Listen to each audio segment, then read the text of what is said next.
As I walk, I wonder what I will find at the top of the mountain of fire. I have only heard of the genie in stories and have never seen it myself. I feel awe, and with it, more than a little fear. Can there be reverence without fear? Awe without mystery? We seek answers but resist them when they threaten the notions we feel. Often, we prefer to dwell in the dreams of the heart than in the truth of the mind. The genie has power, this much I know.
Life, out of balance.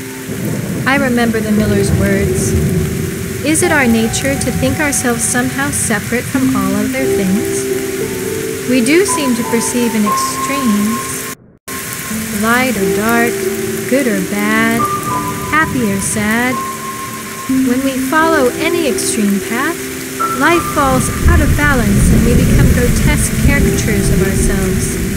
Inside we become like a pregnant goblin, forever travailing but never giving birth. Empty vessels obsessed with fullness.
Perhaps our true nature is neither extreme.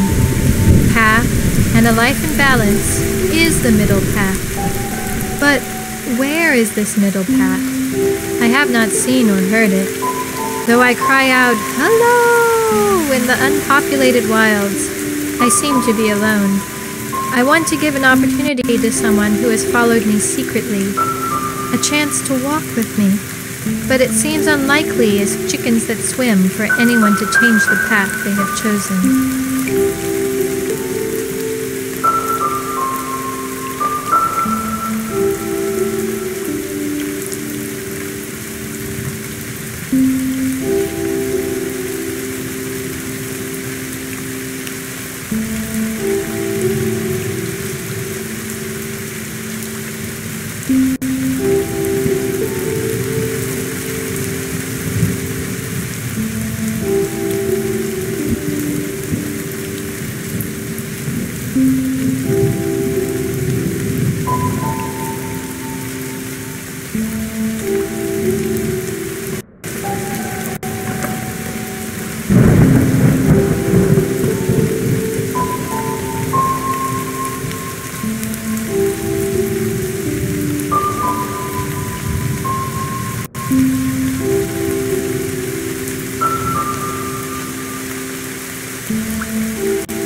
I dreamed of a brightly colored carnival that came to the village.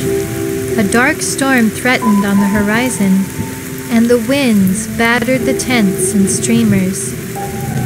A hawker in a top hat cried out from a grandstand, "Come one, come all, test your wits and guile in the house of mystery, adventure or horror, it is up to you." A game of $60 for the majestic audience. Lines of people with blank eyes starved wide, filed in slow procession into the tent.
There are those who simply never choose a path. They know that neither extreme is balanced, but they cannot find the middle path, and so they become frozen in a stasis of indecision.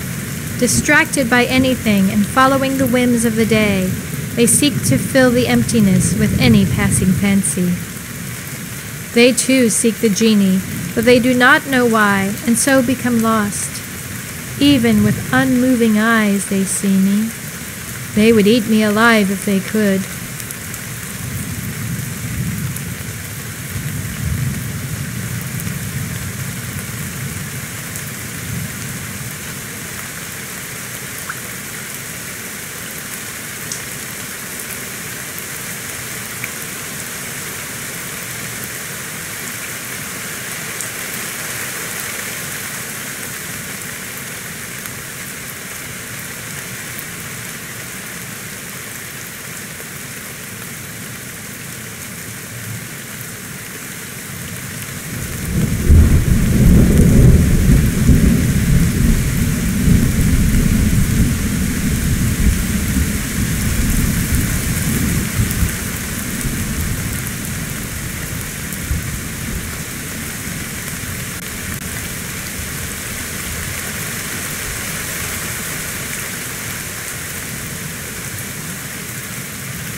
have not seen much life along this path. I look for it. I thought I saw a stag out the corner of my eye, fleet-footed into the forest. Or perhaps it was just a memory rising to the surface. I remember walking idly through the forest one day, simply enjoying the green scent of the air and the singing of the birds, when my idyll was disrupted by a crashing through the trees.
It was a stag that seemed frightened and injured, as its legs buckled beneath it, and it fell to the ground at my feet.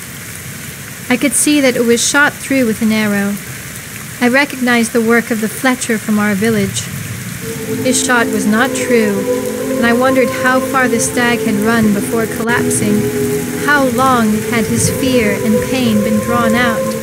His chest heaved with struggling breath. He fought to breathe his last.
and lay his muzzle in my lap.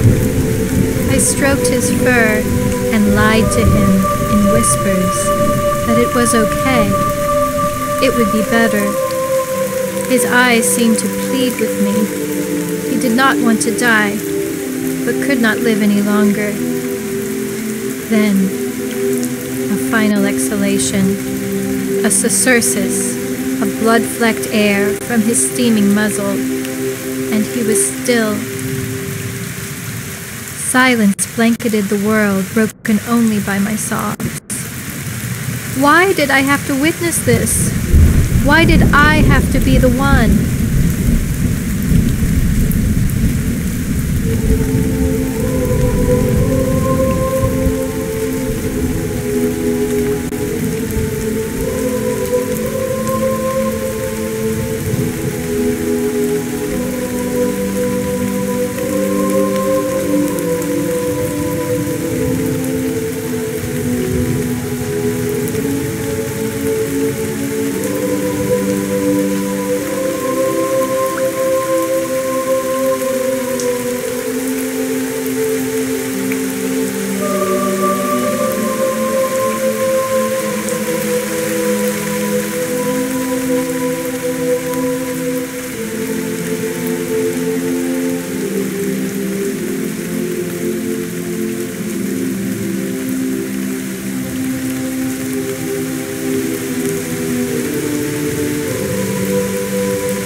Is this thingy?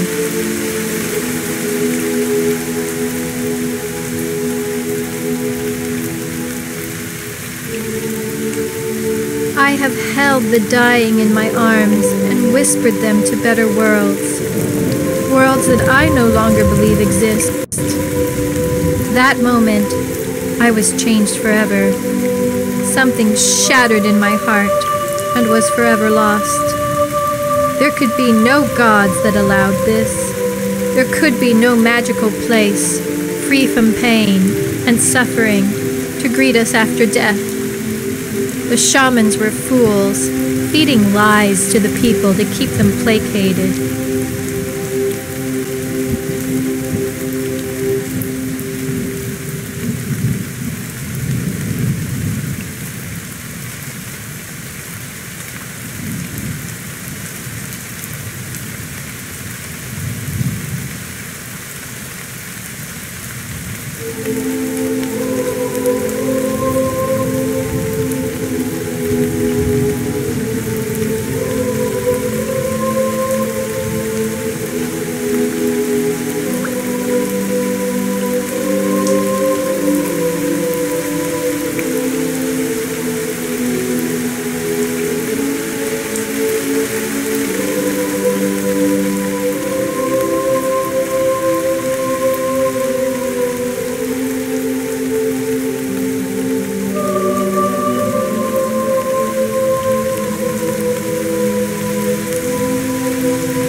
Such lies are not only false, but cruel.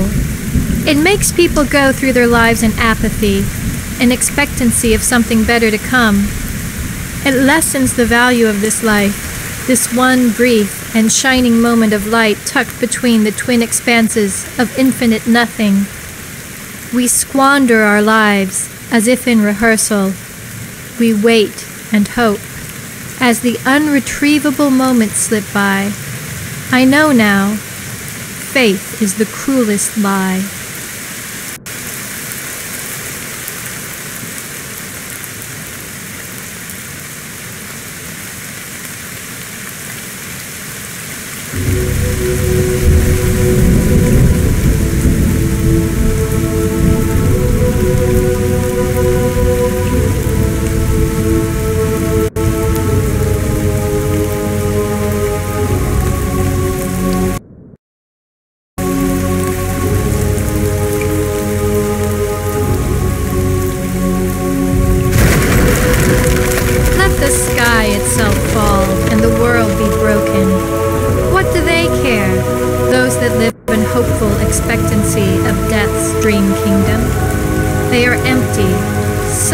Without any knowledge other than what is given to them. They amble about the world in apathy and love it not. The truth is, the only thing that they love is themselves. They believe what they want to believe for fear of death, for fear of the knowledge that life ends.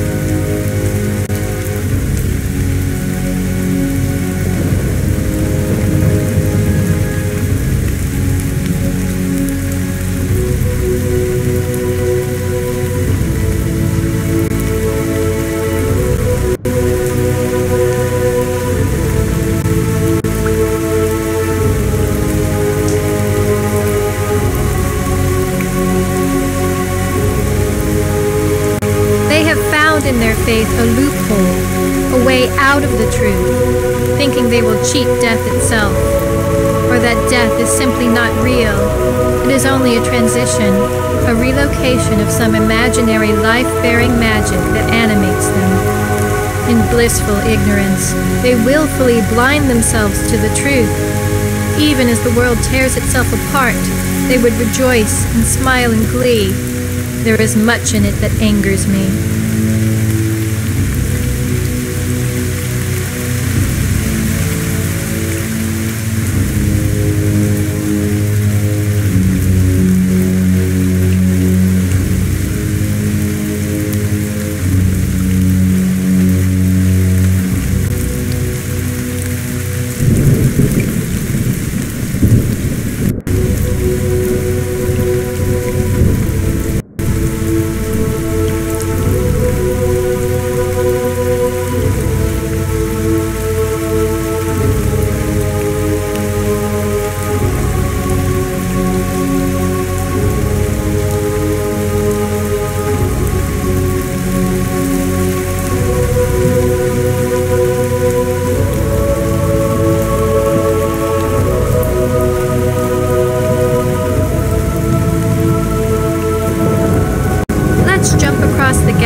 Having once believed, they can never again learn otherwise. Their faith is the end of knowledge. They don't want answers, thinking they have them all already. If you doubt them or ask them to reconsider their belief, they will be angry and hate you. You will be wicked in their eyes, and they will violently defend their faith. I cannot face them again and wish only for a dark place to huddle and hide away from such madness.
I remember, or was it a dream?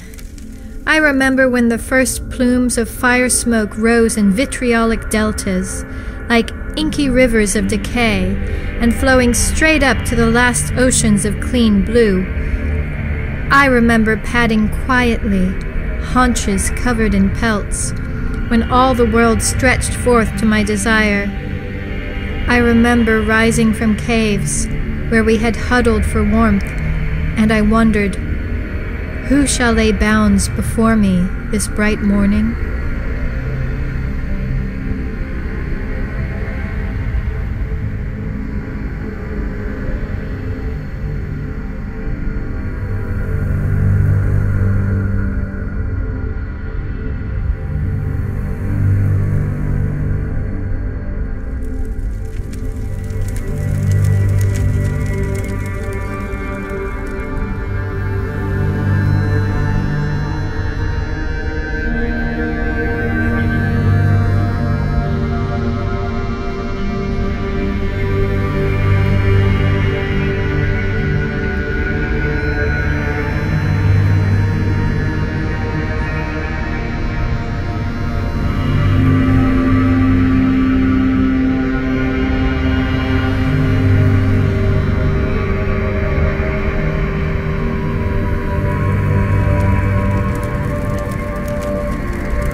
I remember when cities were planted and swords yanked in living roots from the tender gums of crystalline caves.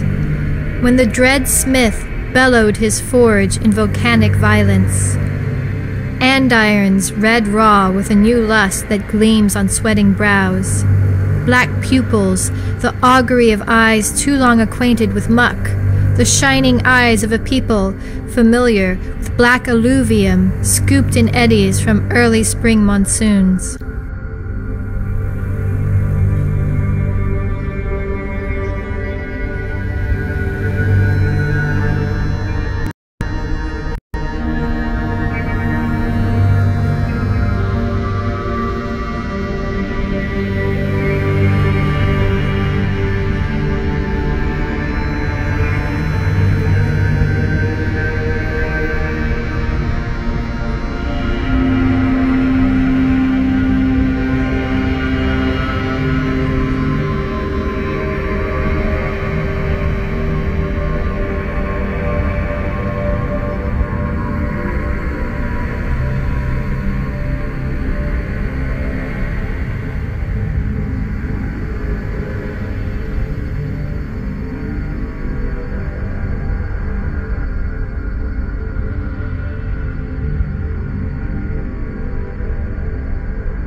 I remember a time when calendars and lunar travailing were discerned in coiling mandalas, breathing stars born in calculations on the wake of deluge. When you gazed overlong on the bones, dipped glad hands in steaming a viscera of bulls, eager at the searing ides of day. I remember the sun was with us when we fed entrails on altars of horn to thunder itself, when the grim sky required obeisance, burning sweetly to him the incense of slaughter.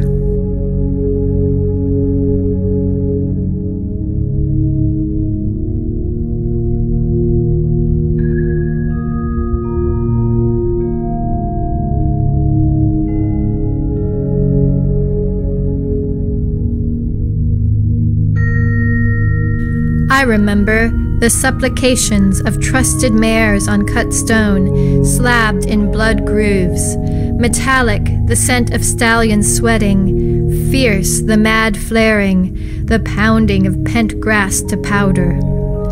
Being such as we are, we took no notice of our falling. Being afraid, we ground angel bone to paste, meal and mortar for the new dispensation. I remember the wind requires etiquette, specific manners, and, do not doubt it, hygiene.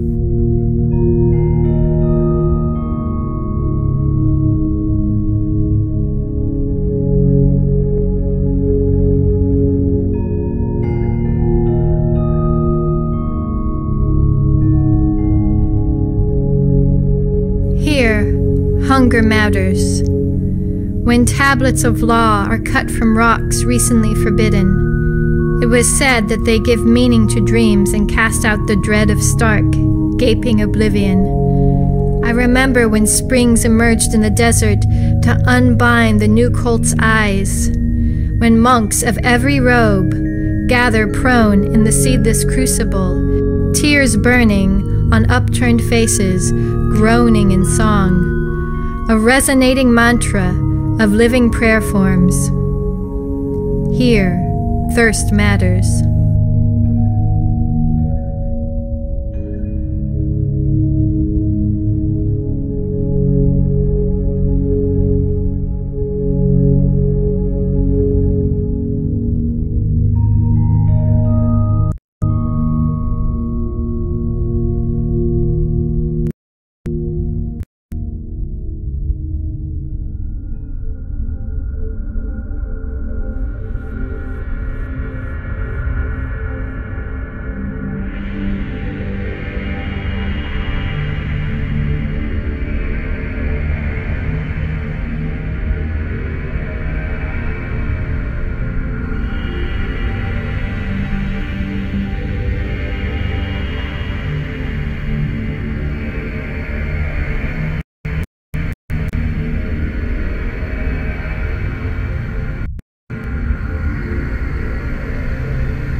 That should do the trick.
I remember when camels and flies infected the dust in septic streets, a gilded city split like cordwood to the four winds, grubby cisterns of bitumen sliced in dolorous roads and broken on empty bread, when mustard weeds wilted in the zenith, trampled under cloven hooves of shining military processionals, spectacles of bronze and terror.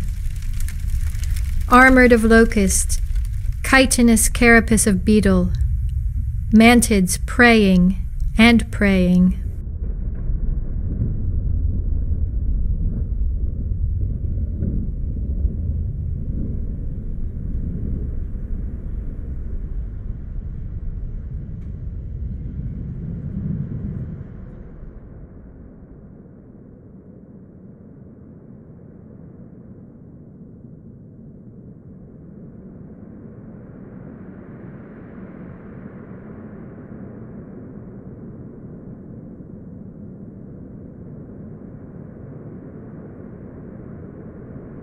Not much left, I guess.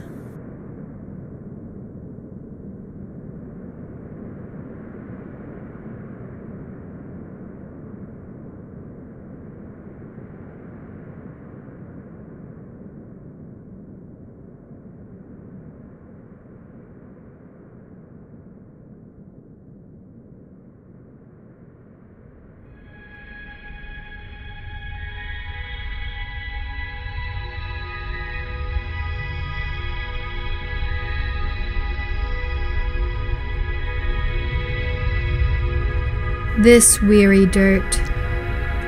I remember we came seeking balm for disobedience. With hot anvils we beat the air itself to tongues of golden light, flames to speak the unspeakable word of silence. When the mouth of forever gaped its throat across hot dunes, contours bald of grain and variation, I remember there is a history, certainly, all but forgotten in dusty halls, woven with contempt and plucked apart by unsteady hands, trembling in catharsis.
Ta-da!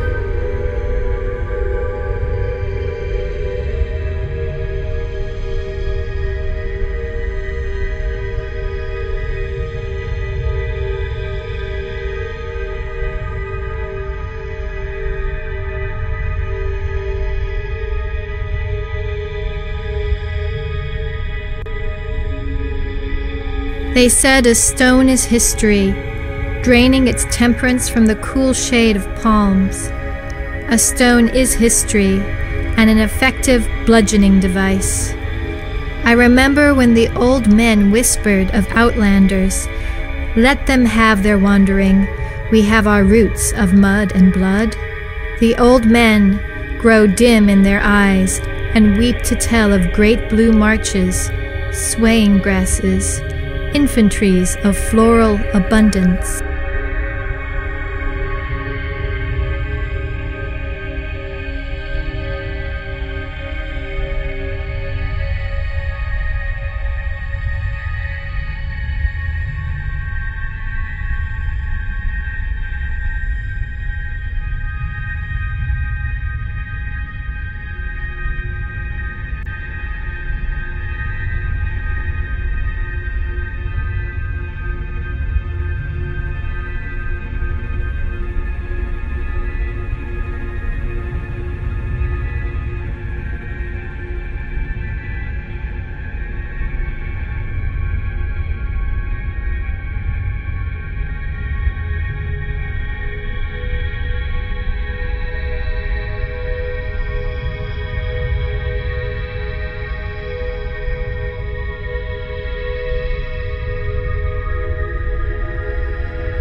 They tell of silk-skinned seraphs that live on the other side of the polluted sky, cream-colored in milk and honey.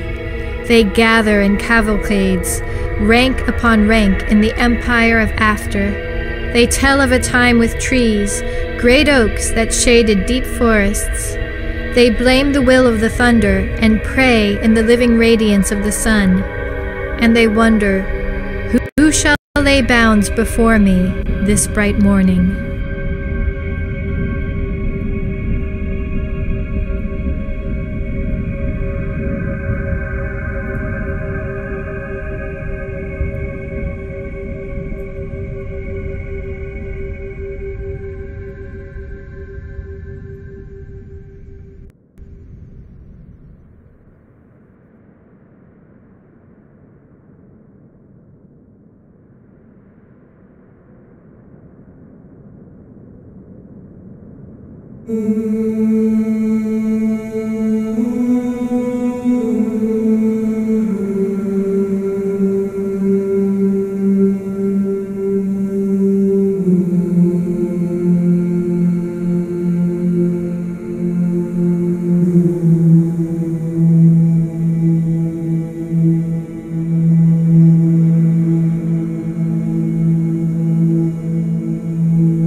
I have to jump across.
What is it I have seen? A fever dream? Fragments of memory? But they are not my memories. They are the memories of a people doomed. I saw the end of their world, their sky broken, not in apocalyptic striations, but in a slow burning. Their end was hard and bitter agony, a long drawn-out whimpering of life. They held out hope until the very last, hope that it wasn't true, hope for something better to come.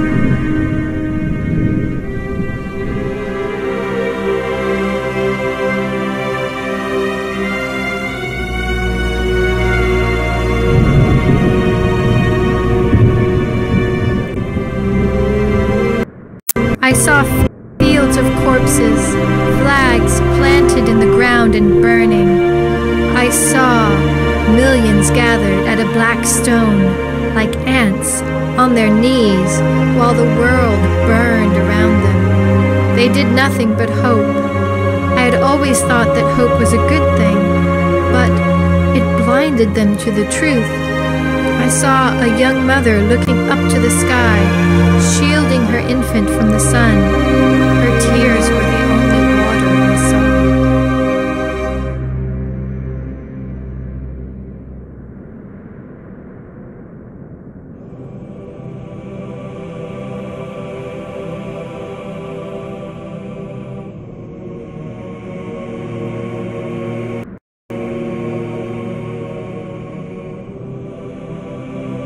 After the burning came winter, an eternal winter that locked the remaining life in its grip. All fell silent. A great hush was cast upon all that had passed before. Their world became a frozen tomb. There were none to witness the snows fall, none to catch the gleam of light prismed through a single snowflake, none to hum a sad tune for the fallen, none to ever witness beauty again, though beauty remained. The thought makes me weep.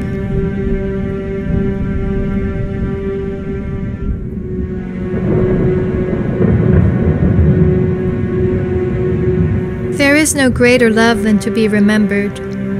It is the least I can do. It is the closest we may come to immortality. Perhaps that is what they sought, simply to never end. I can't blame them. The fear of death is great, fear of the great unknown, fear that the end is just the end of awareness and all sensation.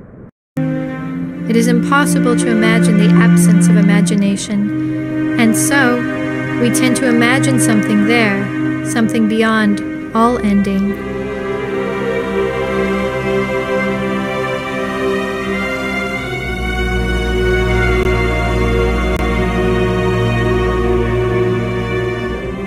I have traveled far along this path and begin to despair that it will ever end.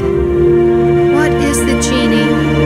I started with joy in my heart and reverence for spring, but now the cold terror and numb beauty of winter grips me. Spring seems impossible and feeble in comparison. Branches bare as bony hands are dull reminders of a season stirring deep in the blood. This is the time of longing, the stark contrast of white on white.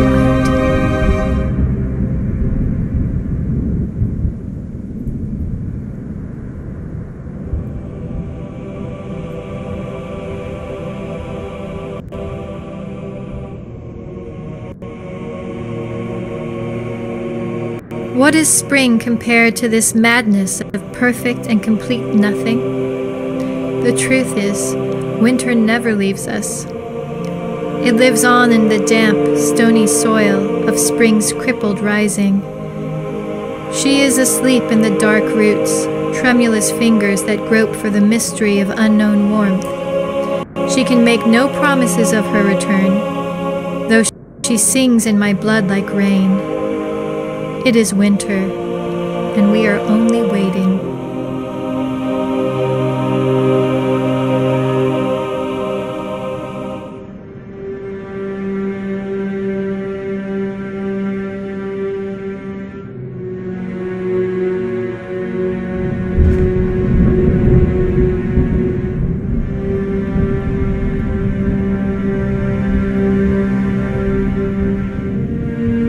I have become a study of pale shades, riddled into the frost, a scrying of ice on a brittle window. These are the days of extreme white, in bone-chilling blasts of frozen dawn. The sky itself groans in cyclopean cloud banks of funerary marble. Through the driven winds and ruptured stone, through this desolate failing of whirling winter, I feel the cold loneliness of the world. I cup my hands over my steaming mouth and try not to cry.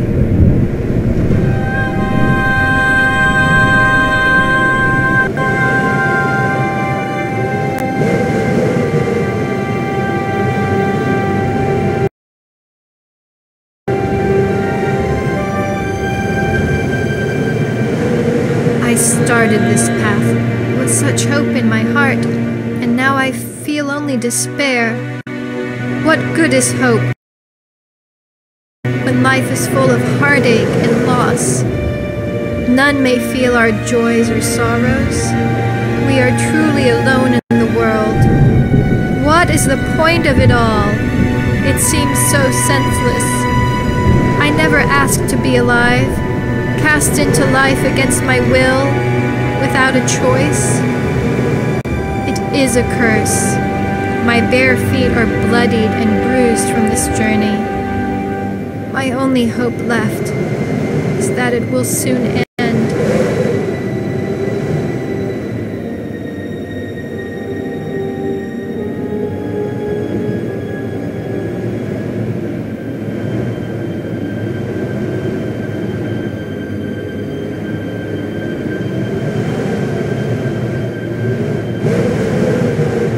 No answers along the path, only more questions. What is the genie? What does it do? Who made it? And where is it from? I shall soon find out. Perhaps it will answer all my questions. I have considered that it may pose more questions than answers, and feel that somehow I already know the answers. And now I see.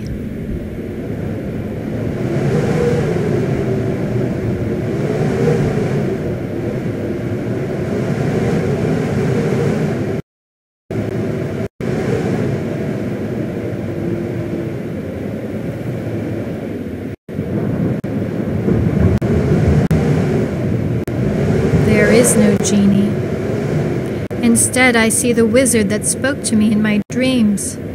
As I draw nearer, I can hear his voice again, that strange sound with unmoving lips that I can understand as words. Lula, he said, you have made it to the mountain of fire. Unfortunately, you have chosen to avoid your fears along the longest path. You have learned that there are no answers in this choice. In avoiding the darkness of your mind, you have succumbed to it. You, who started this journey with infinite potentiality, have since lost all hope. The path you have chosen is the longest path, and so the other wizard has preceded you here. He has taken the genie, and even now is at work to end this program.